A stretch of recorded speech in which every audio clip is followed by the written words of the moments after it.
नमस्कार, मैं मेघा हिंदुस्तानी स्वागत करती हूँ आपका माटी के लाल पर। आरएसएस, मोहन भागवत, बीजेपी, मोदी, आखिरकार ये क्या चल रहा है?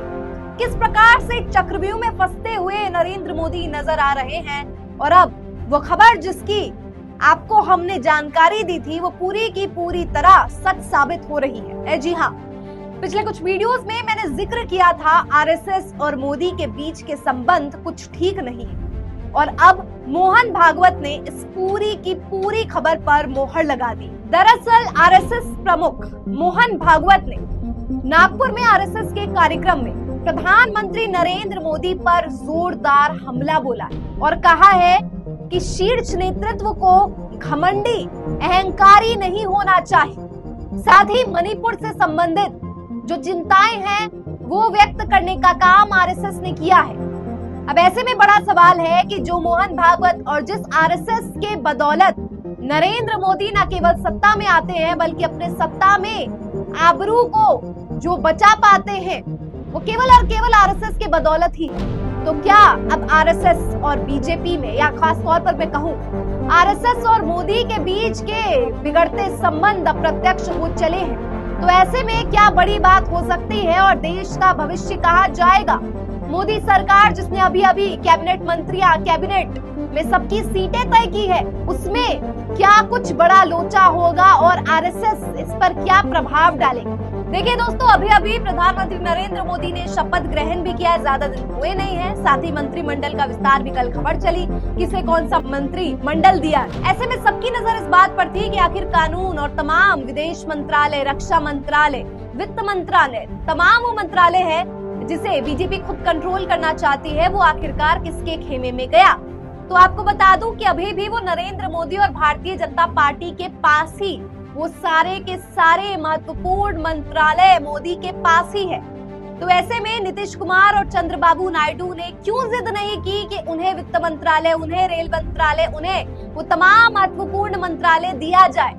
और तो और बहुत सी ऐसे नेता है, बहुत से ऐसे लोग हैं जिनका बहुत अहमियत है, जिन्हें ये माना जाने लगा इस चुनाव के बाद कि उनकी कद काफी ज्यादा बड़ी है।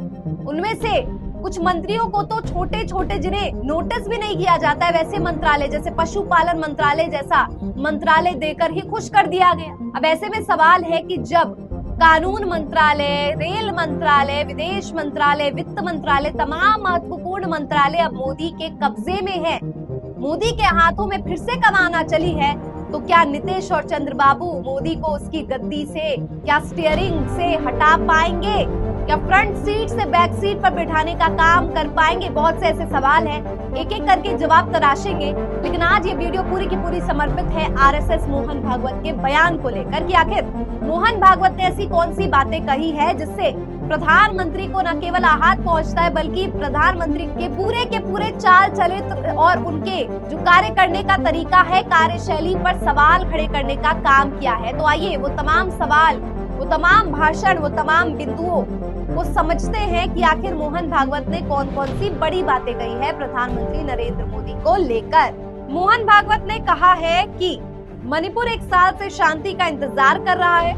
इससे पहले ये 10 साल तक शांतिपूर्ण था। ऐसा लग रहा था कि बंदूक संस्कृति खत्म हो गई और अचानक वहाँ जो संघर्ष पैदा हुआ था या भड़काया गया था वह भी धधक रहा है, मदद के लिए चिल्ला रहा है। इस पर कौन ध्यान देगा?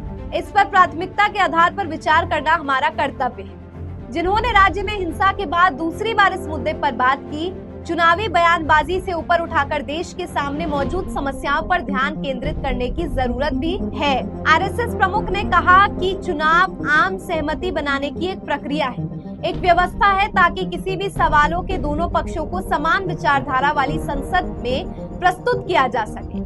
बेशक प्रतिस्पर्धा के बाद वहां पहुंचे लोगों के बीच ऐसी आम सहमति बनना मुश्किल है, इसीलिए हमें बहुत बहुमत पर निर्भर रहना पड़ता है। पूरी प्रतिस्पर्धा इसी के लिए है, लेकिन यह एक प्रतिस्पर्धा है, युद्ध नहीं। जिस तरह की चीजें हुई है, जिस तरह से दोनों पक्ष ने कमर कसकर हमला किया है, जिस तरह से अभियान की रणनीतियों के प्रभाव को पूरी तरह से नजरअंदाज किया गया है, जिससे विभाजन पैदा होगा, सामाजिक और मानसिक दरारें बढ़ेंगी और अनावश्यक रूप से आरएसएस जैसे संगठनों को इसमें शामिल किया गया है। तकनीक का इस्तेमाल करके झूठ फैलाया गया, सरासर झूठ। क्या तकनीक और ज्ञान मतलब एक ही है?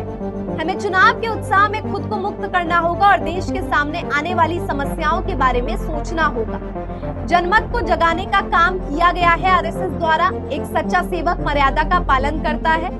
लोगों ने अपना जनादेश दिया है, सब कुछ उसी के अनुसार होगा। क्यों, कैसे? संघ इसमें नहीं पड़ता है। इसे विरोधी नहीं माना जाना चाहिए, विपक्ष है। एक पक्ष को उजागर कर रहे हैं, उनकी राय भी सामने आनी चाहिए। विरोधी की जगह प्रतिपक्ष कहा जाए। दो पक्ष है, वे इसे विरोधी पक्ष कहते हैं, मैं इसे प्रतिपक्ष कहता। विरोधी नहीं है वे, उसे विरोधी नहीं माना जाना चाहिए, वे प्रतिपक्ष है। इसीलिए मुद्दे के एक पहलू को उजागर कर रहा है। इस पर भी विचार किया जाना चाहिए। जब ऐसा करना होता है तो चुनाव लड़ने में भी एक मर्यादा होती है, उस मर्यादा को बनाए रखना चाहिए। इसका पालन किया जाना जरूरी है, क्योंकि हमारे देश के सामने आने वाली चुनौतियों का अभी तक समाधान नहीं हुआ है। वही सरकार सत्ता में वापस आ गई है, एनडीए। ये सही है कि पिछले 10 सालों में बहुत सारी सकारात्मक चीजें हुई है। हमने अर्थव्यवस्था, रक्षा, रणनीति, खेल, संस्कृति, प्रौद्योगिकी आदि जैसे कई क्षेत्रों में प्रगति की है। लेकिन इसका मतलब ये नहीं है कि अब हम चुनौतियों से मुक्त है। भारतीय जनता पार्टी मणिपुर में लोकसभा चुनाव हार गई। भाजपा के बीरेन्द्र सिंह द्वारा शासित राज्य की दोनों सीटें कांग्रेस ने जीती। पूरी दुनिया में समाज बदल गया है, जिसके परिणाम स्वरूप व्यवस्थागत परिवर्तन हुआ है।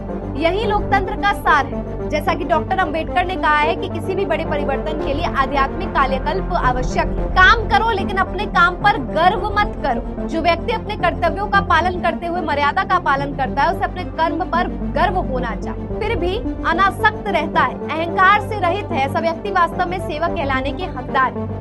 हजारों वर्षों से भेदभावपूर्ण व्यवहार के परिणाम स्वरूप विभाजन हुआ, यहाँ तक कि कुछ प्रकार का गुस्सा भी पैदा हुआ।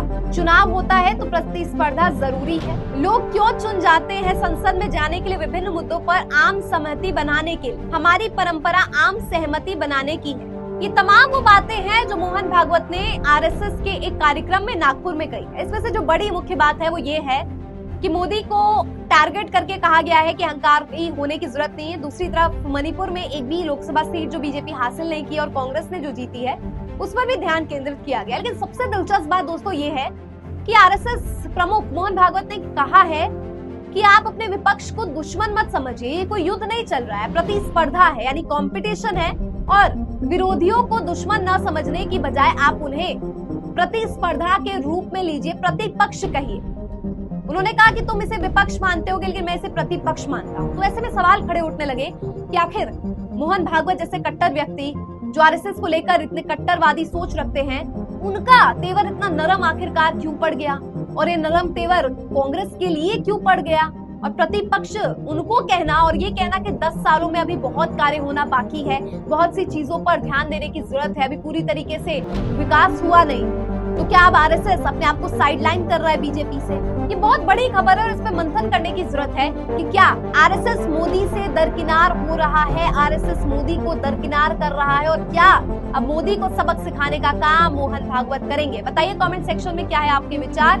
मुझे दीजिए इजाजत, मिलती हूँ आपसे ऐसे ही वीडियोस के साथ। धन्यवाद।